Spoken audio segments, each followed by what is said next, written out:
I'm now going to ask Jonathan to do his final job for us this evening and to announce the winner of the essay competition. Thank you, Teresa. I won't take up too much of your time because I'm sure what you want to do is to actually hear the winner rather than me. I'll be hearing that in a minute.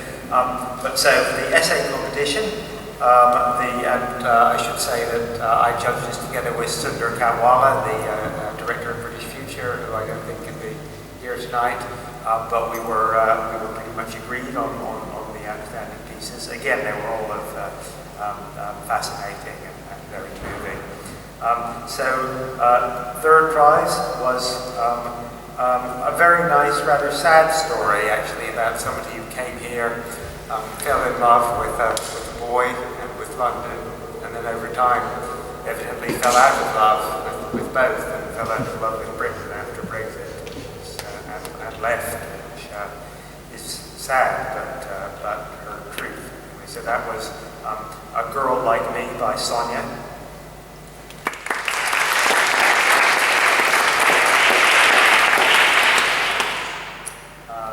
The second prize, which I think later, will be read later again, is a poem. It's not really about being here, but about coming here. It's about a journey, and that is My Eritrea by Daniel.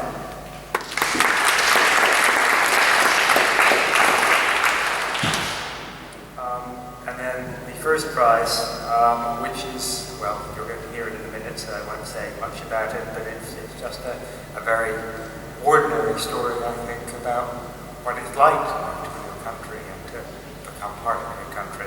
And this is 9 Lives by Mariana.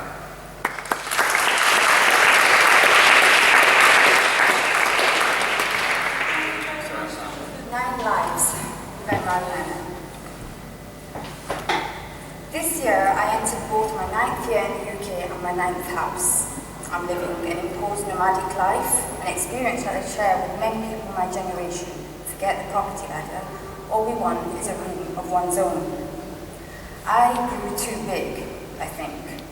My life expanded in ways I hadn't planned for. I hate that. I hate that women are meant to feel small, to become small, and to have small possessions by default. Our personalities are meant to fit a size 6. Our voices are meant to live inside our heads. We are our own worst enemies. That's what the society would like us to think. No. Think big. I arrived in this country with 2 suitcases and a rucksack. I remember almost being sent to Dublin at Heathrow Airport when my fresh from the airplane accent could hardly pronounce the tube stop I had to head for. The tube doesn't take you to many places in Sao Paulo, my hometown, and I was marveled to see how the landscape changed all the way to Zone 6. Number 1. My new house had stairs. I had lived in flats all my life. Sao Paulo is built upward. It's like Brazilians are trying to reach the sky. My previous life had been flat, no steps. In London, my room was on the 2nd floor. My arms ached when I reached the small square I was to call a room. I had a single bed. I was used to that. That's how it had been back home, living with my mum. 2. I moved again in December and my cab fought the snow on a Friday night, charging me extra for the ride. I almost froze to death on the first night. I didn't have any bedding. I shivered under the sheets. It was a 3-bed flat without a living room. I used to dry my clothes on the radiator and my mum was worried about the humidity. I had a double bed, 2 housemates who became friends. 3. I finally left the sticks and moved to Zone 3. To live in a house with no friends and a mouse. My room had a lock, the landlord was always about, our housemates changed on a weekly basis. I had dinner with my mum most nights, chatting to her over Skype. I moved out at the speed of light. I arranged my few belongings in a couple of boxes and ran for dear life. 4. My new house could pass for as a hostel. Friends, boyfriends, girlfriends lived there, Australians, Argentines, teachers and actors. We'd shoot films in the bathroom, danced with the lamp and did yoga everywhere. The shower leaked in the kitchen. We didn't dare go to the basement. We had a trampoline in the back garden. It was a weird time, but it was a fun time.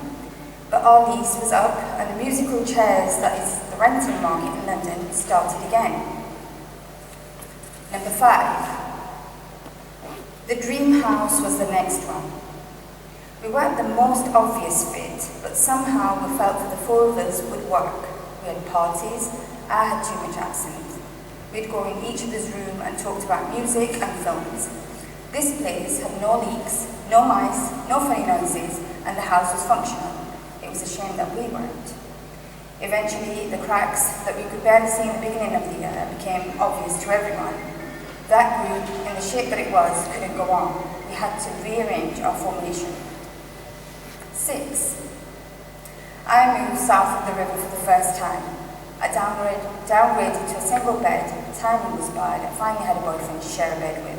My stuff was everywhere, it didn't fit in the bedroom, I was taking up space, said my housemate. I had a chair, coming over here and placing my belongings on freshly clean carpets. That was me. 7. London's favourite monogamy. It's much cheaper to share a room with someone. I too jumped on that boat. It came naturally to me, living with a boy, with my partner, my other half, whatever people want to call it. We had our space. I didn't have to ask for permission. I didn't have to check. We could just talk amongst ourselves. I didn't have to be on all the time. I could just be. 8. Then my partner bought a house and I thought, that's it. No more moving around. I could feel my shoulders drop. I would never have to put things in a box, book a van or get bubble wrap. I could put nails on the wall and I would be able to actually decorate, put my prints on frames. It was ours. It was home. But regardless of the work that we put into it, it didn't work. Not the house, but us. As the world fell apart, so did we, and had to choose the things to keep. This continuous process involves forced spring cleans, trips to the charity shop, selling things online, and binning old birthday cards. 9. As I noticed myself having to shrink to make things fit, I realised, how can I actually carry the biggest things within? I can inflate all of my possessions in an invisible way. They don't take actual space. The family, the friends that I made, the memories, the drunk nights at the park walks, dancing in the kitchen, because why not? All of this lives within me. They have carried me all this time, and I them. They are just a screen away, an elbow shake. Through all those moves, they were there in all my homes, because that's what they are. All those rooms morphed into something meaningful, because life is what you carry inside. The memories, the friends, the books I read, I carry them all in my heart.